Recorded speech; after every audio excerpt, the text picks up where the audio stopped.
top military generals, service secretaries, the CIA, they're all turning on Donald Trump. Yesterday, we saw a letter from 28 former service secretaries and retired generals and flag officers who collectively served under every president from John F. Kennedy to Joseph Biden, calling out Donald Trump's regime and specifically calling Donald Trump for picking Bill Pulte to lead ODNY, the Office of the Director of National Intelligence. Similarly, we are now learning from leaks by the CIA. They are not sharing information with ODNI, the Office of the Director of National Intelligence. It seems that Donald Trump is getting his information and the bad information from ODNI. Donald Trump is really getting boxed out by the CIA as Donald Trump continues to attack the CIA. And now we're also seeing a lot of leaks come out from top military officials that are demonstrating the cover-up that's taking place every day by CENTCOM, including the fact that CENTCOM was covering up how the Combined Air Operations Center, the CAOC, out of Al Udeid Air Base in Qatar, was totally obliterated and destroyed by Iran early in the war, and that the United States was operating out of South Carolina, not out of Al Udeid, but they were pretending to operate out of Al Udeid when it was absolutely destroyed by Iran. And the cover-ups just continue. Let's just go through all of this step by step. First, let's take a look at this extraordinary letter, as Ryan Goodman puts it. This is addressing the fact that Donald Trump picked Bill Pulte, who can't even get a security clearance or hasn't gotten a security clearance at this point, to be the head of ODNI, the Office of the Director of National Intelligence. And once that was announced as well, there were massive leaks within the intelligence community about how Bill Pulte has never been vetted and does not currently hold a security clearance. So he's not even allowed to have access to any classified information, yet alone highly classified information, yet alone sensitive compartmented information, yet alone the highest. Okay, he's never gotten a security clearance. He's never been vetted for a security clearance, and they made him the head of ODNI. Are you kidding me? Let me read for you this powerful letter that was sent to Tom Cotton and Mark Warner, the top senators on the House Intelligence Committee. Here's what they write.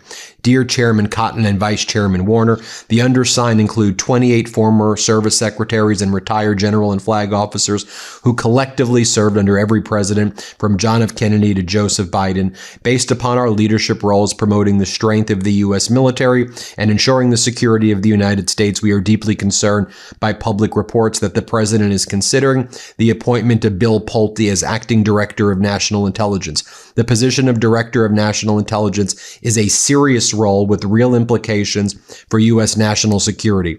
When Congress created the position in 2004, the findings from the 9/11 Commission were top of mind, as were the extraordinary stakes of maintaining the world's largest intelligence operation in an ever-changing global threat landscape. Congress wisely enacted binding statutory guardrails to ensure only the qualified and capable would serve in this critical role. These guardrails include 1, requiring that the director shall have extensive national security expertise. 2, mandating that the director provide intelligence that is objective and independent of political considerations. 3, requiring Senate confirmation to ensure rigorous evaluation nominee qualifications for the unique demands of the position. And 4, requiring that the principal deputy director of national intelligence, another Senate-confirmed position, shall act for and exercise the powers of the director during a vacancy. In other words, you can't just have someone as an acting head of ODNI. There's an actual hierarchy here of what needs to happen, and what Donald Trump has done is unlawful. In other words, the top generals and service secretaries are saying that Donald Trump is out there committing crimes. He is. To our knowledge, Mr. Pulte does not have any national security experience, let alone the extensive expertise required by law. Public reporting suggests that Mr. Pulte has engaged in numerous acts in his capacity as the director of Federal Housing Finance Agency that, if true, evince a troubling political bias. Mr. Pulte is clearly unqualified for the role. These concerns are not abstract. The appointment of an ill-suited acting director could materially harm U.S. national security Any prioritization of political considerations over strategic imperatives cedes advantage to our adversaries. So do errors of judgment arising from insufficient expertise. Our men and women in uniform rely upon the quality and integrity of intelligence gathered and analyzed by the 18 agencies under the director's jurisdiction. With U.S. forces engaged in active operations abroad, there is no margin for error. We request that the committee exercise its oversight authority and other lawful powers to facilitate the administration's compliance with federal law and the prompt nomination of a qualified candidate whose experience and temperament can be evaluated through a rigorous confirmation process. Signed, former Secretary of the Army, former Secretary of the Navy, former Secretary of the Air Force, former Acting Secretary of the Navy, former Secretary of the Air Force, Admiral, Admiral, General, Admiral, Admiral, Admiral, Admiral, Vice Admiral, Lieutenant General, Rear Admiral, Major General, Rear Admiral, Major General, Rear Admiral, Brigadier General. I mean, these are the top people. If you're trying to clean up your diet or replace sugar, there's one thing I've added to my daily routine lately that I genuinely look forward to every morning: Monocora honey. I love finding simple wellness habits that are easy to stick with, and this one checks all the boxes. Monocora honey is rich, creamy, and it's the most delicious honey I have ever had, for real.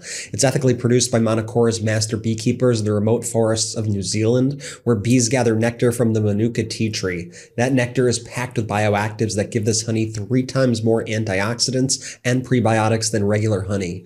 Those help support your cells and gut, where most of your immune system actually lives. Plus, Manuka honey naturally contains MGO, a rare antibacterial compound that sets it apart from other honeys. For me, I go between 2 moves: a heaped teaspoon straight from the spoon each morning, or a heaped teaspoon in a mug with hot water and lemon. Trust me, try it. But it's also great in coffee, tea, yogurt, oatmeal, or smoothies. It's an easy way to cut back on processed sweeteners and upgrade your daily routine. And now it's easier than ever to try Monocora honey. Head to monocora.com/Meidas to save up to 31% plus $25 worth of free gifts with the starter kit, which comes with an MGO 850 plus Manuka honey jar, 5 honey travel sticks, a wooden spoon, and a guidebook. That's monocora.com/Meidas, MEIDAS, to save 31% plus $25 worth of free gifts. Now, we're also learning, an exclusive from Reuters, that the CIA is not sharing information with the ODNI. You'll recall that when Tulsi Gabbard led ODNI, she basically exposed the identities of numerous CIA agents. She outed CIA agents, posting it on social media. Yeah, Bill Pulte's worse than her. Donald Trump pushed her out. Then they brought in Bill Pulte, and we know that CIA, from this article, they're not sharing information. They're not providing, the data anymore to ODNI. And it seems that Donald Trump is using ODNI as his little political entity, as just supporting whatever Donald Trump wants to believe is true, while he's ignoring what's going on the CIA side. And I'll give you this example right here. And this comes from Richard Engel and Yalda Hakim. This is what we learned. So this is a former CIA analyst, former CIA leader, CIA agent, and he prepared critical reports back for a long time ago in war games that demonstrated what exactly was going to happen in Iran that Donald Trump ignored. Here, let's play this clip. So how did Trump not see that the Iran war would escalate, especially when so many experts predicted it? 14 years ago, this ex-CIA analyst ran a war game between the United States and Iran. Within 2 hours of gameplay, the Iranians had moved on the Strait of Hormuz. It became central to their wartime strategy. So did the CIA miss something this time, or did Trump choose to just ignore the intelligence? Who better to ask than the man who ran the war game? There is literally nothing that has happened in this war on the Iranian side, Richard, that I wouldn't have predicted, that 1,000 other experts on Iran would have predicted. The first time I participated in a war game that was about this, the Iranians closing the Strait of Hormuz, I think it was in 1992. And the U.S. government does it over and over and over again. We plan, we prepare. The U.S. military is all over this. They've thought it through in every possible respect. what the Iranians did was not unexpected at all. It was completely expected. It's what the United States did that was completely unexpected.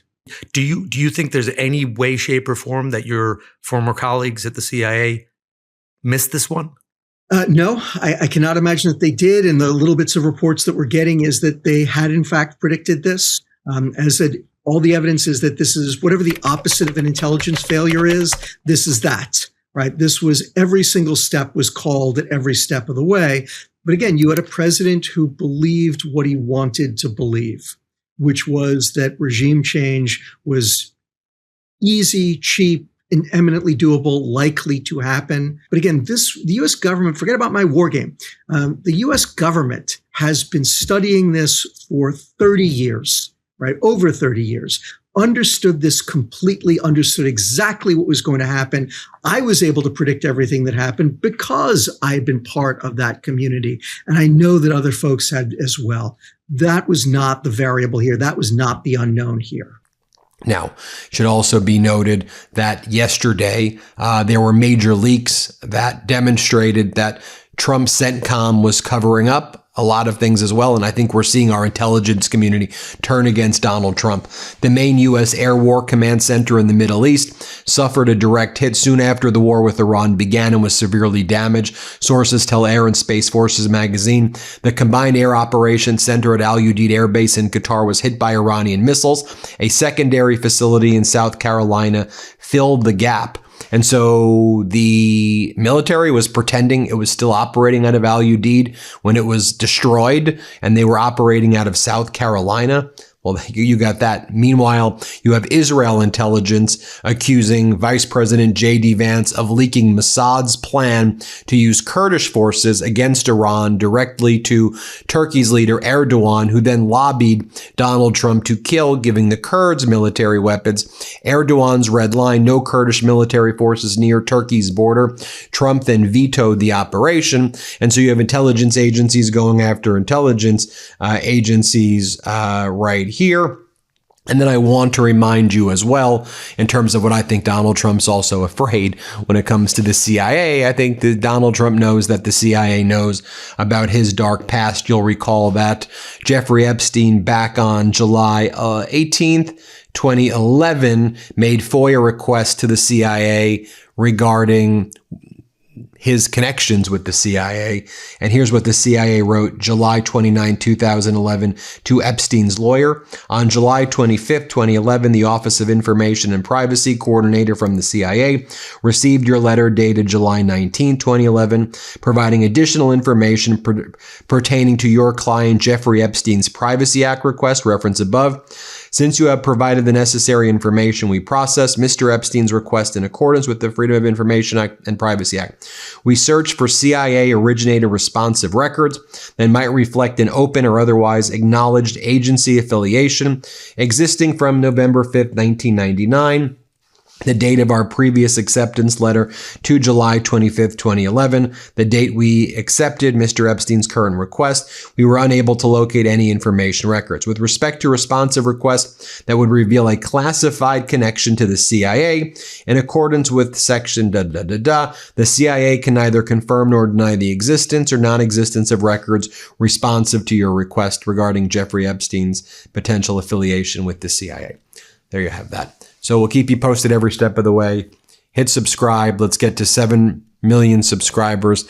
And I think you see there, finally, a lot more on a nonpartisan basis, military leaders coming out against Trump. Hit subscribe. Let's get to 7 million. Thanks for watching, everybody. New Meidas merch. Head to store.MeidasTouch.com today and get yourself the best pro-democracy gear and show your support. That's store.MeidasTouch.com.